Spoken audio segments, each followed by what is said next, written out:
Assalamualaikum warahmatullahi wabarakatuh. Salat adalah tiangnya agama.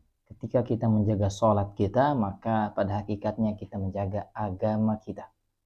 Dalam sebuah riwayat dari Sayyidina Abu Hurairah radhiyallahu anhu, Rasulullah shallallahu alaihi wasallam bersabda, "Inna awwala ma yuhasabu bil 'abdu yaumil qiyamati min 'amalihi salatuhu."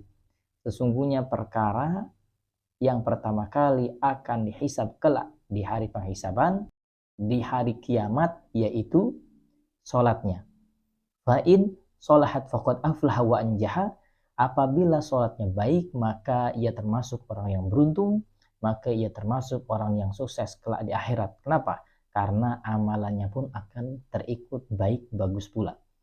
Wa in fasadat faqad khaba wa khasara. Akan tetapi ketika sholatnya tidak terjaga, tidak bagus, maka ia pun termasuk orang yang merugi, ia termasuk orang yang menyesal kelak di hari kiamat. Kenapa? Karena amalannya pun tidak menjadi bagus pula. Fa in intaqasa min faridatihi syai'un. Akan tetapi ketika sholat fardu kita banyak memiliki kekurangan. Karena memang kita disadari atau tidak disadari pasti masih banyak kekurangan dari sholat-sholat fardu kita. Maka qala Rabbu tabaraka wa ta'ala, Allah subhanahu wa ta'ala berfirman, "Unduru hal li'abdi min tatawwu'in." Perhatikanlah dari hamba-hambaku ini, walaupun sholat fardunya banyak sekali yang kurang, belum sempurna, maka lihatlah dari sholat sunnahnya. Fayukmalu biha man taqasa minal faridati. Maka sholat sunnah tadi itu akan menyempurnakan sholat fardunya. Summa yakunu sayru amalihi ala dzalika. Kemudian amalan-amalan yang lain pun akan mengikutinya. Maksudnya apa? Sholat sunnah itu akan menyempurnakan sholat fardunya, dan sholat fardu itu akan membawa seluruh amalannya menjadi baik. Hadis riwayat Imam At-Tirmidzi, hadisnya hasan. Di dalam kitab Bulughul Maram karya Imam Ibnu Hajar Al-Asqalani, di sini dalam bab sholat at-tatawwu', sholat sunnah, disebutkan beberapa tentang sholat sunnah, terkhusus sholat rawatib. Di sini dari Sayyidah Aisyah radhiyallahu anha berkata, "Lam yakunin Nabi sallallahu alaihi wasallam ala syai'in minan nawafili ashadda ta'ahudan minhu ala raq'atayil fajri." Muttafaqun alaihi. Beliau Sayyidah Aisyah radhiyallahu anha menjelaskan, Nabi tidak pernah memberikan perhatian yang lebih. Jadi Nabi selalu menjaga sholat rawatibnya, akan tetapi ada sholat sunnah rawatib yang paling beliau jaga. Apa itu? Katanya raq'atail fajri, yaitu raq'ataini, 2 rakaat fajar. Dalam riwayat Muslim juga dijelaskan raq'atal fajri khairum minad dunya wa ma fiha. 2 rakaat fajar itu lebih baik daripada dunia dan seisinya. Ini sholat fajarnya. Dan yang selanjutnya riwayat dari Ummi Habibah Ummul Mukminin radhiyallahu anha berkata, bahwasanya beliau mendengar Rasulullah sallallahu alaihi wasallam bersabda.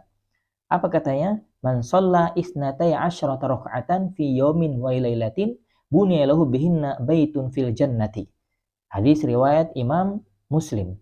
Siapa yang menjaga sholat sunnah rawatib 12 rakaat, maka Allah akan bangunkan kelak di surga sebuah rumah. Dalam sebuah riwayat Imam At-Tirmidzi dijelaskan 12 rakaat itu apa katanya? Arba'an qabla duhri, 4 rakaat sebelum duhur. Kemudian raka'ataini ba'daha, 2 rakaat setelahnya, maka menjadi 6. Kemudian raka'ataini ba'dal maghrib, 2 rakaat ba'da maghrib, setelah sholat maghrib sudah menjadi 8. Kemudian raka'ataini ba'dal isya, kemudian 2 rakaat setelah isya sudah 10, dan raka'ataini qabla sholatil fajri, dan 2 rakaat sebelum sholat fajar. Maka semuanya menjadi 12 rakaat. Apakah hanya cukup di situ jumlahnya? Tidak, ternyata dijelaskan di sini juga dalam sebuah riwayat, man hafadhu ala arba'in qabla dhuhri, barang siapa yang menjaga 4 rakaat sebelum sholat zuhur, yaitu 2 kali salam, wa arba'in ba'daha, dan 4 rakaat juga setelah sholat zuhur itu, yaitu 2 kali salam juga, harramahullahu ta'ala 'alan nar, maka Allah akan haramkan dirinya dari sentuhan api neraka. Kemudian jelaskan juga dari Sayyidina Abdullah ibn Umar radhiyallahu anhu berkata, Rasulullah sallallahu alaihi wasallam bersabda, rahimahullahu imra'an, semoga Allah memberikan rahmat kepada seseorang, shalla arba'an qabla al-asri, ia senantiasa menjaga salat 4 rakaat, yaitu 2 kali salam sebelum salat asar. Hadis riwayat Imam Ahmad, Imam Abu Dawud, At-Tirmidzi, dan dihasankan oleh Imam Ibnu Khuzaimah, dan dihasankan oleh Imam At-Tirmidzi, dan disahihkan oleh Imam Ibnu Khuzaimah. Jadi sangat luar biasa. Sholatnya tidak hanya terbatas 2 rakaat seperti tadi. Kemudian apakah boleh melaksanakan sholat qabla maghrib? Di sini dijelaskan juga ada dalil umum dari Al-Imam Bukhari, dijelaskan bainal adanaini shalah, bainal adanaini shalah. Tsumma qala fi salisati liman syaa. Di antara 2 adzan, maksudnya setelah adzan dan sebelum iqamah itu ada sholat. Sampai beliau bersabda 2 kali mengatakan seperti itu, dan ketiga kalinya liman syaa, bagi yang mau. Kan sebuah riwayat juga dikatakan dahulu para sahabat ketika sholat di Masjid An-Nabawi, mereka yang datangnya sedikit terlambat hampir mengira sholat maghrib telah dilaksanakan. Kenapa?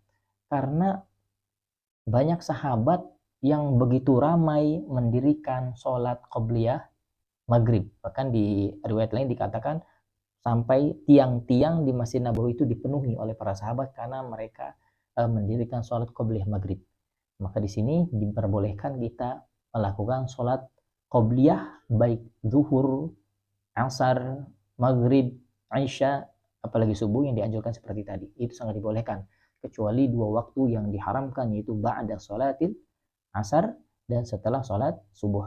Wallahu a'lam.